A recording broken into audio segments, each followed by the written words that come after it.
Seems to us that handicapping winners in each division is an incomplete exercise if you cannot account for the contributions by injured players that did not participate in the COVID-shortened 2020 season. Joel Sherman rejoins us to talk about this as it relates to some highly decorated starting pitchers that were gone because of recovery from Tommy John surgery. And when we talk about the Yankees, it starts with Garrett Cole, and then it's the two guys that they import in from other places this year. And we forgot about guys like Luis Severino, who was on the sideline all season last year. What's the latest on his recovery, and what do we expect from him this year, Joel? So keep this in mind, Matty. This Saturday will be the one-year anniversary since Luis Severino had Tommy John surgery. Within 32 days, Noah Syndergaard and Chris Sale would have Tommy John as well. And to your point, when you start to think of the 2021 season for those three teams who all have big plans, I would especially think the two New York teams, you have to think about when, if, and how these guys will come back.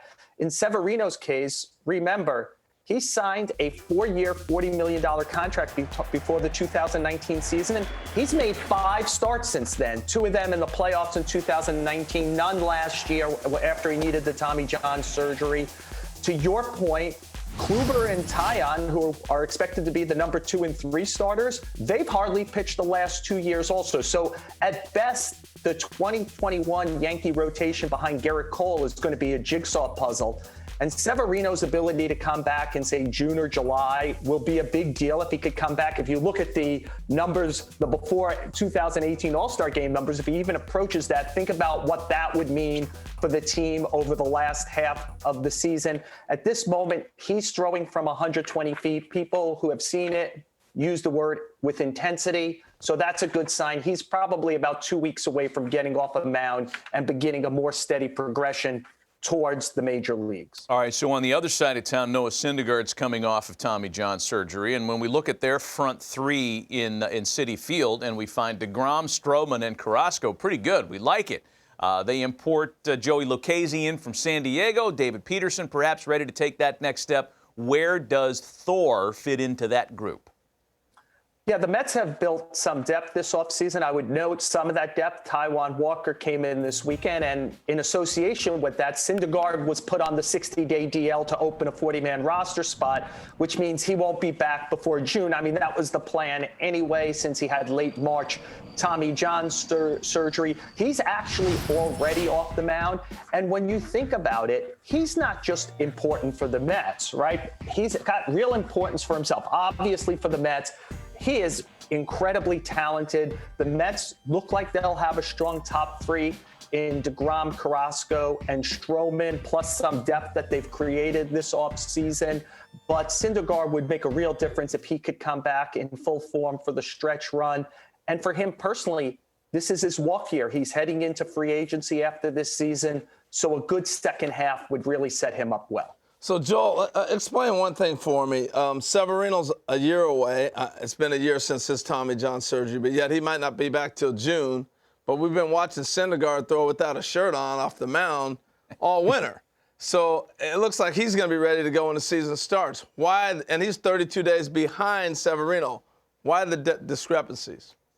Yeah, well, I mean, Syndergaard can't pitch in the major leagues now before about June because he's on the 60-day DL. So he could be throwing mounds shirtless or wearing a parka. He's not going to be able to come back until June. And look, I think one of the things that's interesting, Harold, that's come up over the last few years is there used to be this rush to get people back from Tommy John, right? It used to be this badge. Hey, I got back in 13 months. I got back in 12 months. I got back in 11 months. I think the more we've learned with this, the more we've learned that time is a benefit not only to regaining fuller health, but fuller use of your repertoire, right? Guys would come back saying, I threw harder, but I didn't have command. I didn't have control. I didn't have feel. And it seems more that teams are more comfortable in 14 to 16 or even 18 months increments to make sure that the player is not only healthy, but able to do what he did as a pitcher beforehand. In the case of Boston's Chris Sale, every option was explored prior to choosing surgery. He had the procedure. Where does his comeback stand? So his comeback had some problems along the way, right? Because he had both a neck issue in December, he had COVID in January. So it set him back a little bit. Again, the plan with him, like with Syndergaard and Severino, is June, July, think big things in the second half.